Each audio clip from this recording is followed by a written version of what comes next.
આજે આપણે જાણીશું 15 જુલાઈ 2026ના રોજ ગુજરાતમાં બનેલી મહત્વની ઘટનાઓ, બ્રેકિંગ ન્યૂઝ અને આજના હવામાન વિશે। આગામી 72 કલાક રાજ્યમાં કેવું રહેશે વાતાવરણ?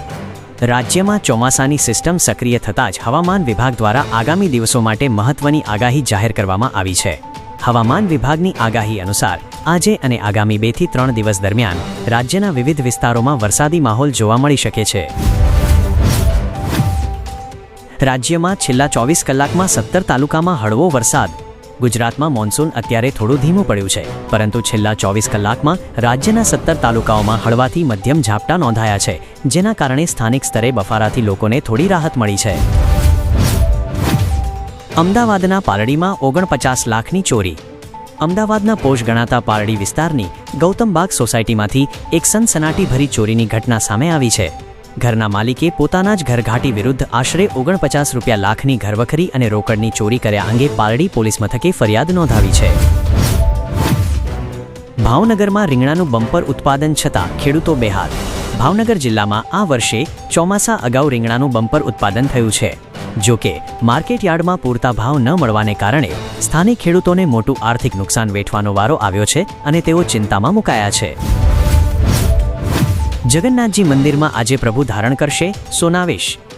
અષાઢી બીજના રથયાત્રા મહોત્સવ પૂર્વે આજે 15 જુલાઈના રોજ ભગવાન જગન્નાથજી, બહેન સુભદ્રા અને ભાઈ બલરામજી ગર્ભગૃહમાં દિવ્ય સોનાવેશ સુવર્ણ અલંકારો ધારણ કરશે। આ મનોહર દર્શનનો લાભ લેવા ભક્તોમાં ભારે ઉત્સાહ જોવા મળી રહ્યો છે। સરહદી કેનાલો તૂટવા મુદ્દે બનાસકાંઠાના ખેડૂતોમાં રોષ। બનાસકાંઠા વિસ્તારમાં સિંચાઈની નહેરો, કેનાલો વારંવાર તૂટી જવાની ઘટનાઓ સામે ખેડૂતોએ તંત્ર સામે આક્રોશ ઠાલવ્યો છે। ખેડૂતોનો સીધો આક્ષેપ છે કે કેનાલના બાંધકામમાં હલકી ગુણવત્તાનું મટીરીયલ વાપરવામાં આવ્યું હોવાથી આ સ્થિતિ સર્જાય છે। ખેડા જિલ્લામાં નકલી બાયોડીઝલના ગોડાઉન પર પોલીસનો દરોડો। નડિયાદ નજીક હાઈવે પર ધમધમતા ગેરકાયદેસર બાયોડીઝલના પંપ અને સંગ્રહ સ્થાન પર પોલીસે બાતમીના આધારે દરોડા પાડ્યા છે। દરોડા દરમિયાન હજારો લીટર શંકાસ્પદ બાયોડીઝલનો જથ્થો જપ્ત કરી 2 શખ્સોની અટકાયત કરવામાં આવી છે। રાજ્યમાં પીએમ જન આરોગ્ય પીએમજેએવાય કાર્ડ ધારકોને રાહત।